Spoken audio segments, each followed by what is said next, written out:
Hola amigos, ¿qué tal? Stuart here from Spain Speaks with an update video today. We'll have a bit of a chat about what's been happening here in Spain over the last few days, some of the things that have caught my attention in the press also, while I take my dog Mia for a walk this morning. So let's go. Now I'll get the weather out of the way. It's going to be a fine day today. Not many clouds in the sky. The sun has yet to poke its head over that hill there. It's only around 7:20 a.m, still very early, and I'm out and about early today. And the reason I'm out and about early today is because the weather has changed. Finally, the rains have gone away. Today's going to be a warm one, I think around 33 degrees Celsius, but the weekend, Saturday and Sunday, it's going to be very warm indeed here in Madrid, around the high 30s, 38, 39, and in some other parts of the country over 40. So finally, as I said, summer seems to have arrived. But it's going to be hot, and I'm going to be honest, this is one of the strangest springs that I've seen in my 25 years here in Spain. Spring started early this year in Spain. We had some fantastic weather as early as March. April too.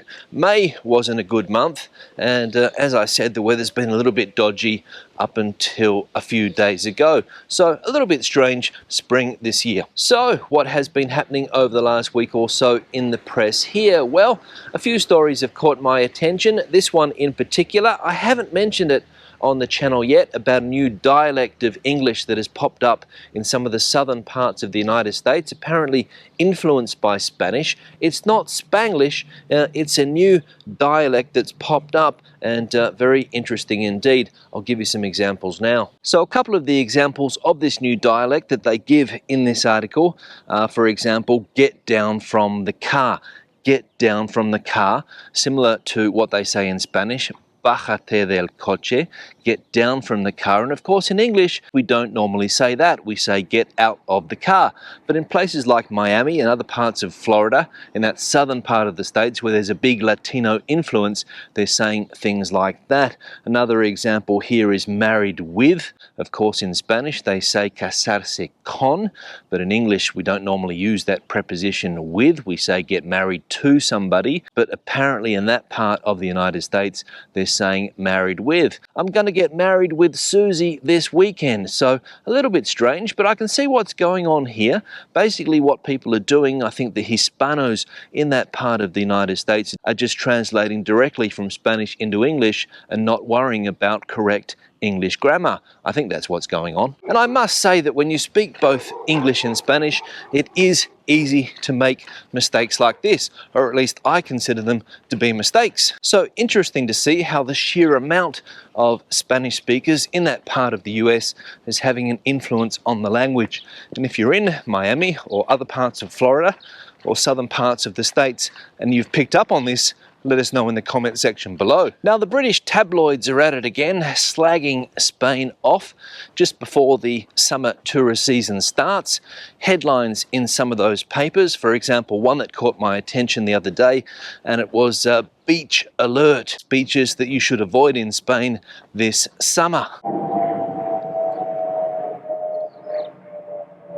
An environmental group here in Spain called Ecologistas en Acción published a couple of weeks ago a report saying that there are around 25 or 26 beaches here in Spain that are terrible, that should be avoided. They were given black flags rather than the positive blue flags that are given out to beaches when they're clean and good for people to swim at those beaches and go to those beaches in general. So black flags were given to these beaches. And one of the beaches in question in the north of Spain, in the city of Vigo, a city beach, a dog beach, which apparently is disgusting and has been given, as I said, one of these black flags. So yes, there are bad beaches here in Spain, beaches that should be avoided, beaches that maybe have some type of contamination issue, or maybe, as I said, they're dog beaches that are not cleaned properly. Around 48, I think, in total. But let's be honest, 48 out of the total amount of beaches here in Spain is not very many. But wow, the British press certainly caught wind of this, and as I said, to start their anti-Spain campaign for 2023. So what is it with the British press? Do they not like people in the UK going on holidays abroad? Do they prefer people stay in the UK and take their holidays there? That's the question, because every year I see the same rubbish stories, always trying to rubbish this country and the holiday or tourist market that Spain has. Does the same thing happen to Portugal? Does the same thing happen to Greece? That's the question that I would like to know. So if you can answer that question for me, please, the comment section again is the place for you. And the funny thing is that I don't see the Spanish press doing something similar. I don't see the Spanish press rubbishing the UK when it comes to Spanish people taking a holiday there. I don't see the Spanish press rubbishing Portugal, which is a neighbouring country, and Spanish people could quite easily cross the border and spend their holiday dollars there. I just don't see it happening here. So again, what's going on with the British press? Does anyone read that type of press anymore? Does anyone read that tabloid press? Does it still have the same influence that it had a couple of decades ago? That's another question that I would also like answered. But anyway, don't know whether it's going to have much of an effect on people's holiday choices, and I'm sure that I'm going to be reading here in the Spanish press come September, October, that people from the UK were the #1 group of visitors to this country in 2023, like it was in 2022, 2021 and 2019 before the pandemic. Lots of people from the UK choosing Spain as a holiday destination. Now, another piece of news that caught my attention this week about the Spanish economy, and finally, and I say that word again, finally, we have returned to pre-pandemic levels of GDP. It's only taken around 40 months to reach that level again, so quite quick if you compare it to the last crisis that Spain suffered back in 2008, 9, 10, 11, 12, 13, 14, and perhaps even 2015. So 40 months, not too bad. And this was announced yesterday or the day before by the economy minister, Nadia Calviño. Spain's economy, as we know, absolutely smashed during the pandemic when the tourist industry dried up. Foreign tourists stopped coming to this country. The country was closed, very severe restrictions, and that basically brought the economy to a standstill, and 40 months to recover.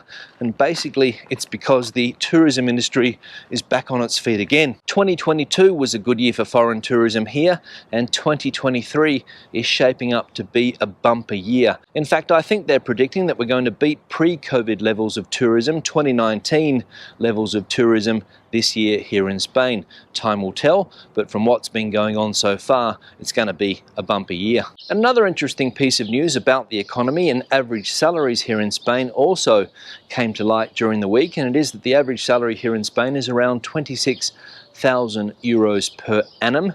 But the bad news about that is that the majority of people make less than that amount. The average, of course, is not really a true reflection of what people earn in this country, because there are a few people at the top getting huge salaries, but the majority of people, as I said, under that 26,000 euro a year mark. In fact, a lot of people are around 21,000 euros a year, which is what they are earning. And I ask myself again an important question: how can you live in this city? How can you live in a big city like Madrid or Barcelona, Valencia, or any of the big cities nowadays on 21,000 euros a year?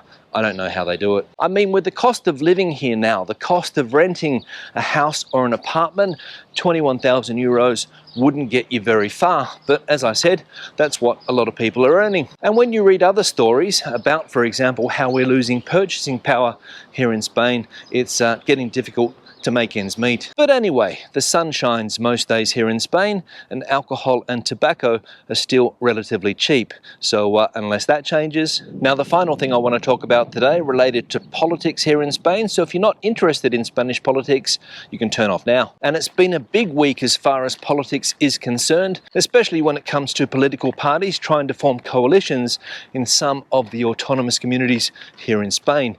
Interesting indeed. We saw how last week in the Valencian community, the two right-wing parties here in Spain, the hard right party Vox and the more moderate right-wing party, the PP. Never thought I'd say that, the more moderate right-wing party, the PP, but then again, things are changing here in Spain apparently.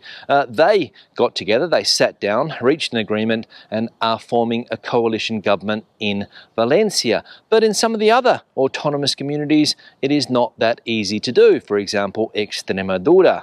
The PP there did very well in the elections that were held recently. The Socialists did all right too, but the key party there for the PP to govern is again the hard right party Vox. And let's just say some of the things that they're putting on the table, some of the negotiations that they are putting on the table are quite extreme, and the PP doesn't want to jump into bed with Vox in Extremadura. They've done so in Valencia, but they don't want to do it in Extremadura. And to be honest, it's all a bit strange, because what's the difference between Valencia and Extremadura? Or what's the difference between Castilla y León and Extremadura, which is another part of Spain where these two parties are in a coalition government? That's the question. And I think basically the situation is that the PP is in a very, very difficult position. It doesn't want to govern with Vox. It has no choice in some of these areas, of course, but it doesn't want to associate its brand with that Vox brand, which, as we know, is a little bit extreme. Okay, they've done it in Valencia, they've done it in Castilla y León, they've done it in some of the town halls around the country, but given the fact that there are national elections coming up on the 23rd of July, they don't want people to have it in the back of their minds that this is going to be an automatic coalition. That's what the PSOE wants people to think. They want people to think that this is going to be an automatic coalition, that the hard right and the moderate right are going to join together, and that's what the PP is trying to avoid, I think. And that's why most likely Extremadura will either have a socialist government, the socialist leader there has put himself forward as the next leader, or they're going to repeat the elections. That's what the situation has come to. So difficult times ahead for the Partido Popular and its leader, Mr. Feijóo, as he tries to distance himself from that hard right element, even though they're getting into bed with the hard right in some parts of the country. As I said, strange, but that's politics here in Spain. On that note, I'll wrap the video up. Questions and comments, please leave them in the section below. Debate the video out as you normally do. Give it a thumbs up if you liked it, thumbs down if you didn't. I'll see you in the next one. Hasta luego.